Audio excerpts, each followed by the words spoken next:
Vous êtes journaliste pour un magazine spécialisé dans l'emploi et les nouvelles tendances du monde du travail.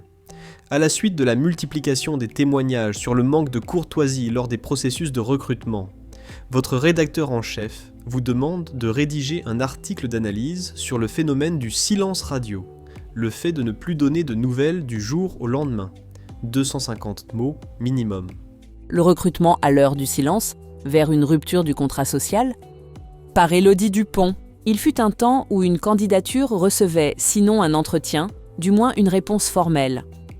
Aujourd'hui, le marché de l'emploi semble être devenu le théâtre d'une impolitesse généralisée. La disparition soudaine des interlocuteurs, cette pratique consistant à interrompre toute communication sans explication, ne concerne plus seulement les relations amoureuses, mais pollue désormais nos rapports professionnels. Les chiffres sont alarmants. Selon une enquête récente, le recours au silence radio sur les plateformes professionnelles a triplé en 4 ans.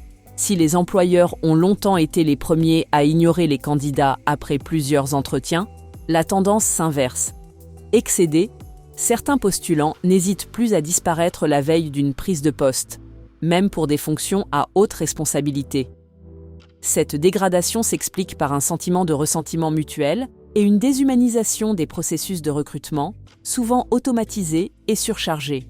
Le manque de considération des entreprises a fini par engendrer une forme d'autodéfense cynique chez les travailleurs. Pourtant, cette opacité est délétère pour l'économie.